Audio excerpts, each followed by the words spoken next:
color. What camera is that? Polaroid's OneStep. Is it hard to use? Simplest camera in the world. Try it. Just press the button. Hey, gang! That's Polaroids in film. It develops twice as fast now, in just a few minutes. I love it. Look at all those smiling spaces. You took 36 photographs on your family holiday. You waited 5 days for the drugstore to develop the film. You stood at the counter and opened the envelope to find only 11 of them came out. That was photography. That was all it was. Until a white square slid out of a plastic camera and everyone in the room gathered around. The image starts gray, then shapes, then color. Then the face of someone you love, arriving in your hands while they're still standing right in front of you. Nobody taught you to crowd around it. Nobody told you to hold your breath. The photograph was a record. Something made about your life, filed away for later. The Polaroid made it a memory, right now, in your hands. While you were still there, that was deliberate. Built that way on purpose. By a man who couldn't accept that the image had to wait. Edwin Land was on vacation in Santa Fe with his family in 1943. He took a photograph of his 3-year-old daughter Jennifer in front of the New Mexico desert. She asked why she couldn't see the photo right then. Land was a physicist who had founded a company in his 20s and spent the war years building goggles and bomb sights for the military. He went for a walk, haunted by the question, why can't she see it right now? Why not make a camera that makes a picture right away? Within the hour, the camera, the film, and the physical chemistry had become clear to him. He hurried across town to find his patent attorney, Donald Brown, who happened to be vacationing in Santa Fe by coincidence, and described the entire system to him in detail that same afternoon. Not sketches, not rough ideas. The complete system, worked out on a walk around a New Mexico town because a 3-year-old couldn't understand why the world didn't work faster. 4 years later, they launched the first instant camera during the 1948 Christmas season. They made 60 cameras and put 56 on the shelves at Jordan Marsh in downtown Boston. They sold out in one day. He called it Polaroid. And he said from the start that he wanted photography to be as convenient as a pen. Land didn't solve his daughter's question cheaply or quickly. He spent 25 years building toward the answer he actually wanted. The SX70, unveiled in 1972, was that answer made physical. A folding camera that collapsed to the thickness of a hardback book. You unfolded it in one motion, looked through a genuine optical viewfinder, pressed the shutter, and a square print slid out of the front and developed in your hands. No darkroom, no chemicals to handle, no waiting beyond the 60 seconds it took the image to arrive. What it looked like mattered as much as what it did. Brushed chrome, tan leather, a precision object that felt considered from every angle. The kind of thing you held carefully the first time, then realized you could trust completely. Andy Warhol shot with one. Ansel Adams shot with one. The same $180 pocket camera used by the most famous pop artist in America and the most rigorous documentary photographer of the century. That's not a coincidence. It's what happens when an object is genuinely good enough for everyone. The Museum of Modern Art acquired one for its permanent collection. Critics who had spent careers dismissing instant photography as a novelty reconsidered in public. But at $180 in 1972, over $1,000 today, the SX70 was a statement. Brushed chrome and tan leather. It was not a children's camera. Land had proven that instant photography could be serious, beautiful, and worthy of the word art. The next question was whether it could be something a 5-year-old could use. What happened next was the more important achievement, even though it looked like the opposite. Land's engineers asked a different question. Not how do we make the best instant camera, but what is the minimum an instant camera needs to do so that absolutely anyone can use it? Strip out the folding mechanism, remove the SLR viewfinder, fix the focus, eliminate every dial, every setting, every decision the user might have to make. Keep the shutter button, keep the film slot, house it in white plastic with a rainbow stripe. The result was the OneStep, launched in 1977 for $25. The only way to use it incorrectly was to point it at the wrong thing. And then there was the film pack, the detail most people never thought about, the engineering hidden in plain sight. The 600 series integral film pack wasn't just film. It contained the developing chemistry, the image layers, and its own battery. Drop it into the front of the camera, close the door, and the camera had power. No separate batteries. No checking, no replacing, no running out at the wrong moment. The pack powered the camera, the motor, and the flash. When the film ran out, the battery was spent too, so you bought a new pack. You never had to think about any of this. It was one of the most complex pieces of consumer chemistry ever mass-produced. It looked like a deck of playing cards, and above all, a 5-year-old could load it. That was the point. That was Land's original argument, finally delivered to everyone. He had wanted photography to be as convenient as a pen, and by 1983, take a Polaroid had stopped meaning use a Polaroid camera specifically and started meaning make an instant print. Like asking for a Kleenex, like hoovering the floor. The behavior had a name. The name was a brand. The distinction had collapsed. A numbered product had become a noun, and nouns, unlike products, don't get discontinued. Every photograph your parents ever took is in an album somewhere, but every Polaroid you ever took ended up on a wall, a fridge, or a corkboard. The photograph from the drugstore arrived after the moment had already become the past. It went in the album because it already belonged to history. The Polaroid arrived while you were still warm from the night, pinned to a corkboard at 11 p.m., tucked into a mirror frame, stuck to a locker door so your friends would see it too. This happened. I was there. Here's the proof. The paper's still soft, you can still smell the chemicals, but the bigger shift wasn't where the photograph ended up. It was how it was made. Before the Polaroid, taking a photograph was a solo act. The photographer raised the camera, the group stood still, it was over. The photograph happened to the subjects. With a Polaroid, making the photograph was part of the event. The click. The white square emerging, the slow shift from gray to color, to a moment you recognized because you were still standing in it. Everyone gathered. Everyone watched themselves appear. You didn't take a Polaroid of a party, you made one at it, together. And the making was part of what you were celebrating. Past the camera, past the print. A moment made physical while the moment was still alive. The corkboard covered in Polaroids was the first social feed, not archived, lived with, visible to everyone who came into your room. And that changed everything about what a photograph was for.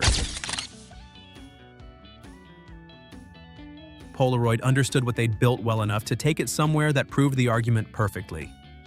Through the late 1970s and 1980s, Polaroid partnered with Disney parks so guests could borrow a camera for the day, buying film packs as needed. A child at Disneyland in 1982 could hold a photograph of themselves with Mickey Mouse before they'd left the park. Before the ice cream had melted, the trip documenting itself in real time in their hands, while the magic was still present. This was the cultural permission slip. The moment the Polaroid stopped being an adult instrument. Fixed focus, automatic exposure, one large shutter button. You pointed it at something you wanted to remember, pressed the button, and 60 seconds later you had the memory in your hand. A whole generation grew up understanding that photographs didn't have to wait, that the camera didn't belong to your parents, that you could point it at your own life, press the button, and hold the proof before the moment was over. The Polaroid didn't just change how families documented their lives, it changed how entire industries worked. Before instant photography, a fashion photographer shooting a model for a major campaign had no way to check the frame before committing to expensive film. You lit the shot, composed it, shot a test, and sent the film to a lab. If the lighting was wrong, or the model's expression wasn't right, or the clothes sat incorrectly, you found out days later when the transparencies came back. By then, the studio was gone, the model had moved on, and reshooting cost a fortune. The Polaroid eliminated that gap entirely. Shoot a test Polaroid, check it immediately. Adjust the light, move the reflector, ask the model to drop her chin, and shoot again. The entire feedback loop that had taken days now took 60 seconds. Fashion studios adopted it immediately. By the mid-1970s, a Polaroid back, an attachment that replaced the film magazine on a professional camera, was standard equipment on every serious shoot. film and television used it the same way. Costume designers shot Polaroids of every actor in every costume for continuity, so that when a scene was picked up 3 weeks later, every detail matched exactly. Set decorators shot Polaroids of every arrangement before striking the set.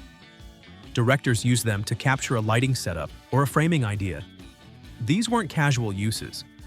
These were industries restructuring their entire workflow around a single assumption: that the image should arrive now. That waiting was a problem to be engineered out of existence. That assumption, once embedded in professional culture, never left. It migrated into consumer cameras, then into digital, then into the phone in your pocket.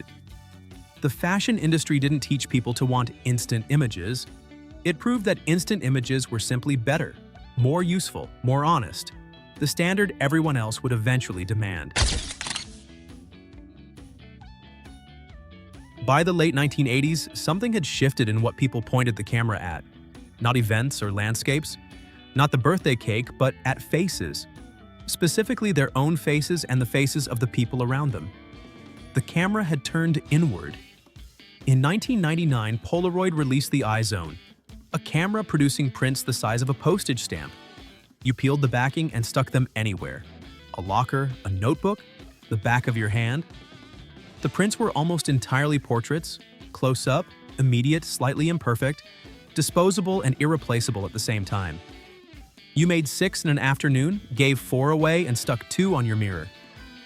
This was the selfie before the word existed. Pure self-presentation. Your face, your expression, your social circle made physical and distributed immediately to the people who mattered. What Polaroid built was an expectation, not just a product. The expectation was simple: the image should arrive now, not later. Not after lab processing, now. While you still care, while the moment is still yours. That expectation moved through culture the way all expectations move. Slowly, then completely. The fashion industry accepted it first because it made economic sense. Then consumers accepted it because the OneStep made it possible for everyone. Then the digital camera removed the last remaining cost, the film pack, and made now not just possible but free. Then the smartphone made the camera always present, always ready, requiring no decision to carry it. Then Instagram took the image that was now free and instant and gave it an audience and a score. Each step is the same argument taken further. Polaroid said, 60 seconds is better than 5 days. Digital said, 0 seconds is better than 60. Instagram said, 0 seconds delivered to millions is better than 0 seconds delivered to one. The behavior Edwin Land's daughter had asked for in 1943, why can't I see it right now, had by 2010 been answered so completely that the question no longer made sense. There was no waiting left to eliminate. There was only the next image and the one after that and the audience watching and the likes updating in real time. The corkboard with 12 Polaroids became a feed with 12,000 images. The gift became a broadcast. The memory became content. Land had wanted photography to be as convenient as a pen. Instagram made it as involuntary as a reflex. Edwin Land was forced out of Polaroid in 1982. He had spent nearly 40 years building a company around a single idea. The board decided his next vision, an instant movie system, was too expensive and too speculative. The negotiation ended with a severance agreement and a clause preventing him from entering the building he had designed. He was 63. He had founded the company at 28 and accrued over 500 patents. Less than 10 years later, Edwin Land died in 1991, 10 years before Polaroid filed for bankruptcy. The man who had argued his entire life that photographs should arrive while you still cared about them never lived to see what happened when they arrived instantly, infinitely, and for free. The digital camera had given everyone what Polaroid had promised: immediate images, no waiting, no cost per shot.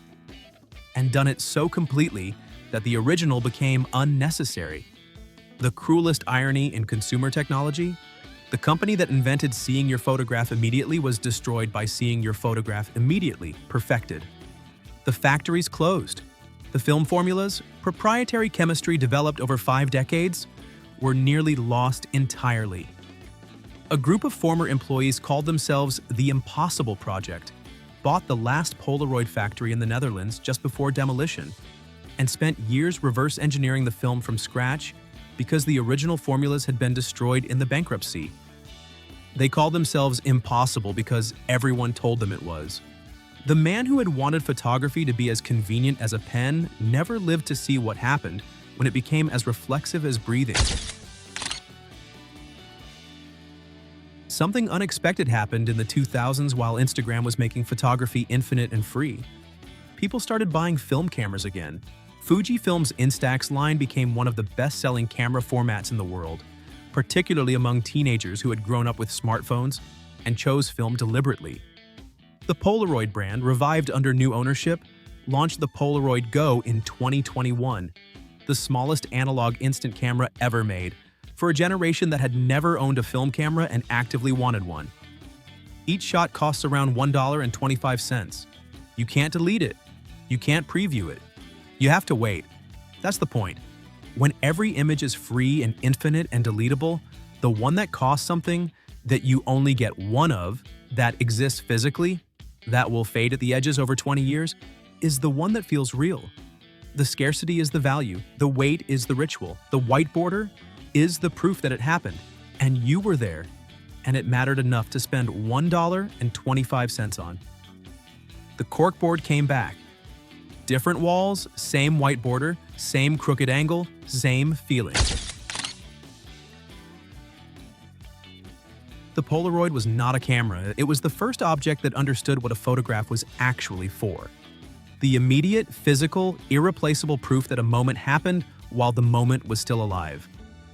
The Polaroid collapsed that distance to 60 seconds, from a record to a memory. And then the world took that 60 seconds and made it zero, made it infinite, made it global, made it into likes. Subscribe to support us and check out our other content. Thanks for watching.